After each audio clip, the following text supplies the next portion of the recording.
Willie, so can you tell me anything about the old jail in Roscommon in the background? Yeah, well, of course, on the old jail is one of the most famous buildings in Roscommon town, and one of the most easily recognisable because it's there in the right in the middle of the square. We know that the jail was built around 1736 for that period, designed by a relatively famous architect called Richard Cassels, who did some other very important buildings in the country. So the jail would be there, and if you know the town there, there's a building in the centre of the square called the Bank of Ireland, and that building was built a little bit later than the jail in 1763 as the courthouse, but it replaced a previous courthouse, which was there. We know to have been there around 1719 because we have an account of when it collapsed. So it would have been very easy to move prisoners from where they were tried in the courthouse just back to the jail. So the jail itself is a big three-story building now. The insides of it has been completely changed, but up to the time the present structures were put in there, you could still see the cells. There were 36 cells in all in there, and in fact you can see one of the doors from the jail is still kept there in the museum in town. There Yeah. inside Gleason's restaurant, so you can have a look at that there. So, like being a prisoner in the 18th century was very different to what we would know with prisoners now. In fact, one remarked difference is that your family were responsible for bringing you in food. So it was only later in the 18th century that they actually got round to providing food in the prisons for the prisoners. So if you had nobody, you probably wouldn't eat too much, and if you had, and probably sleeping accommodation was probably just a bed of straw or whatever, Yeah. So it should be very straightforward. So the kind of people who got put in there were crimes that we wouldn't even consider now. Maybe we'd say at the end of the 18th century into the early 19th century, a lot of guys in there who would be called white boys or ribbon men. These would be guys who were causing agitation on estates against the tides and against landlords and that, or a lot of the crimes that were a crime that you wouldn't ever hear of now. Hawing cattle was a great one that they were put in for, where they would cut the hooves of the cattle and maim them, and the landlord's cattle they wouldn't be able. And of course, being Roscommon, there were some guys in there for sheep stealing as well. That was Of course, yeah. par for the course in there, and there were quite a lot of debtors in there as well. You know, so you could say there's a prison report from the early 19th century, from 1807, which talks about there being about 9 debtors in there, a number of people. Two people in that year were committed for capital offences, which means they had to be executed. Okay. And can you tell me anything about, there's a story about a hangwoman there? There was, yeah. That goes back probably. That story is recorded by a man called Isaac Weld in the Statistical Survey of Roscommon in 1832.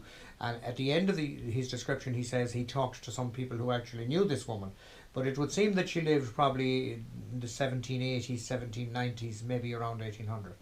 And the story is this lady, who was not a Roscommon woman, but actually believed to be a Kerry woman, and she lived in the town and she kept an inn. Now, she had a reputation for not being a very nice person, and she had a son who went off, made his fortune, and when he comes back, the story goes that he wanted to see if his mother's temperament had improved anything. So he knocked on the door and he asked for accommodation in the inn, and she took him in and set him up. But then she realised that he had quite a bit of money, and during the night she went to take the money and whatever, and he ended up being killed. So she actually killed her own son unbeknownst to herself. So then she was committed to prison for convicted of the murder, and was due to be hanged. But the story goes that on the day that she was to be hanged, the hangman wasn't available. So the governor of the jail offered anybody who would perform the duties of the hangman for the day freedom from their own crime. So of all the people who were to be hanged that day, only one stepped forward to do the dirty work, and that was this lady, who got the name of Lady Betty then. She was probably Elizabeth whatever, and she got the name of Lady Betty in Roscommon. So she continued for whatever number of years, and the story remained on in folklore in the town and in the surrounding area all down the centuries about this famous hangwoman from Roscommon. Historically, she's difficult to prove, but the fact that a number of people were able to tell well about her it would seem to say that.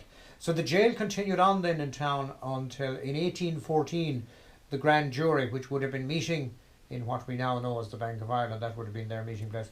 They voted in 1814 to open up a new jail, and we know that the first prisoner moved into the new jail in 1818. So it would seem then that the jail ceased to function as a jail. Yeah. Yeah. But it had a whole number, I suppose you probably know this, it had a whole lot of other uses since that. In 1832, it became, I think it's 32, it became a lunatic asylum, as they called them those. We now call that a psychiatric hospital. And then later it became what they called a lazaretto, which was a place for people with smallpox, where they were Yes. confined, to take them away from the general population. And then towards the end of the 1840s, it went back to commercial and residential use, you know. I remember myself, my earlier visits to Roscommon back in the late 60s, early 70s, there was a leather business in one of the places, I think, where the auctioneers' rooms are now, you know. So it's a fine building, and then it actually, one of the first jailers in it was a man called Michael Shearer, and for some reason or another, the actual ownership of the building fell to the descendants of the jailer. So when it was bought out by some local businessman in the early part of the 20th century, and eventually it ended up being owned by a developer, so to speak, Yes, and who sold it on, and now we have a shopping centre where we had a jail. that's her then. That's her. Thanks very much, Willie. Thank you.